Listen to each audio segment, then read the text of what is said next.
kabar kalian hari ini? Budini harapkan kalian selalu dalam kondisi sehat ya, dan tetap semangat belajar walaupun dari rumah. Oke, berjumpa kembali dengan Budini, masih dengan materi paragraf. Kali ini Budini akan menjelaskan jenis paragraf berdasarkan tujuan dan fungsinya. Tolong simak baik-baik ya.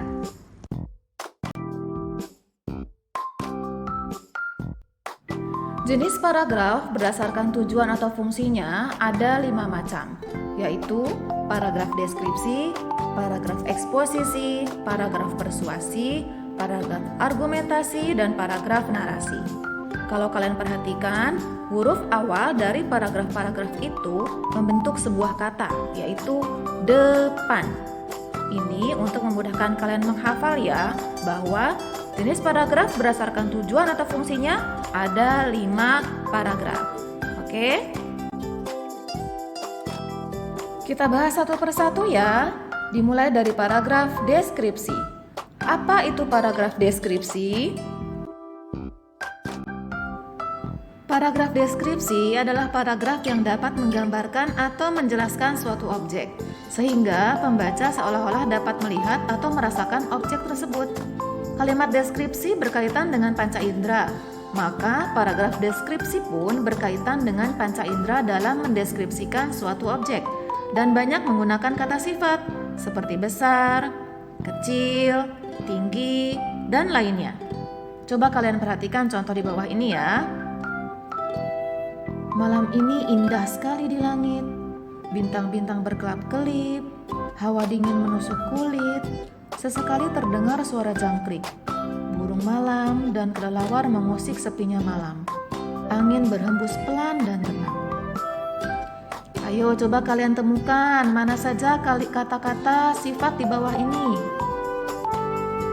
Iya, ada kata-kata indah, berkelap-kelip, dingin, terdengar suara, lalu ada sepinya malam, dan terakhir ada pelan dan tenang.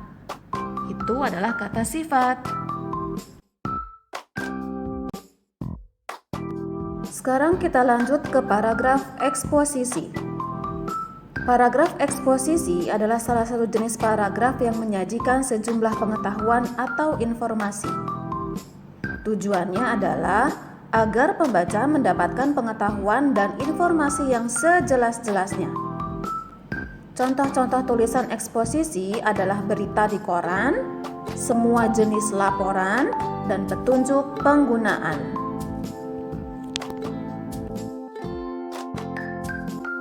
Perhatikan contoh di bawah ini ya.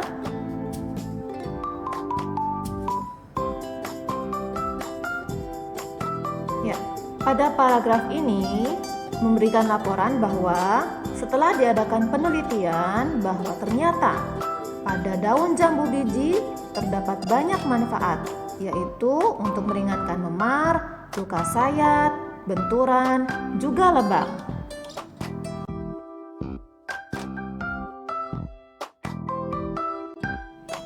Oke, sekarang kita lanjut ke paragraf persuasi.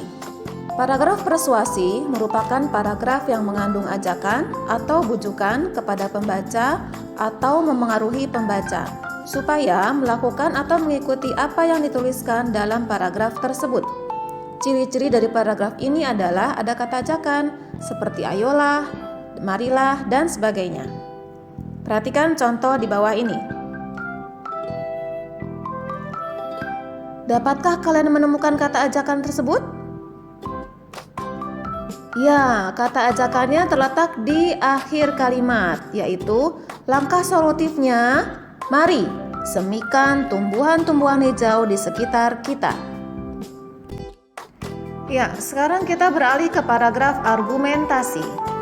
Paragraf argumentasi adalah paragraf yang berisi pendapat-pendapat yang diungkapkan oleh penulisnya dengan tujuan memberikan sebuah pandangan terhadap suatu permasalahan kepada pembaca.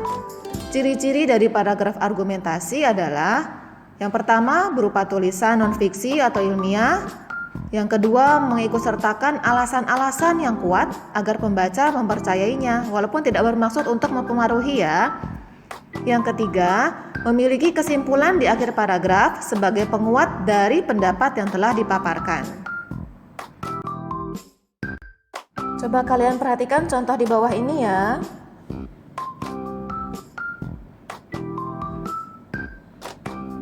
Ya, paragraf ini mengemukakan pendapat si penulis bahwa sebaiknya manusia itu mengikuti atau meniru ilmu padi. Padi itu apabila sudah berisi beras, dia akan semakin merunduk. Nah, begitu juga dengan manusia. Sebaiknya ketika seseorang itu mendapatkan kepandaian dan kekayaan, sifatnya akan menjadi rendah hati, bukan sebaliknya. Nah sayang, sekarang sampailah kita pada paragraf terakhir, yaitu paragraf narasi. Paragraf narasi adalah paragraf yang mengisahkan suatu kejadian atau peristiwa.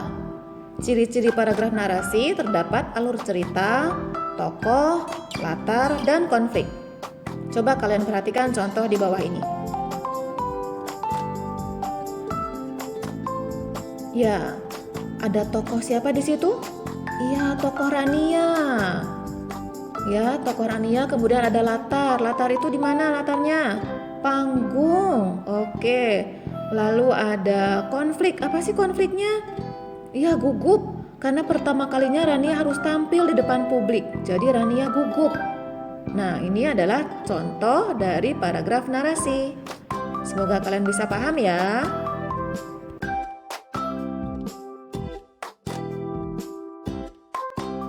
Ya, sekian dari Bu Dini mengenai paragraf berdasarkan tujuan atau fungsinya. Semoga kalian bisa paham ya. Sampai berjumpa kembali. Wassalamualaikum warahmatullahi wabarakatuh.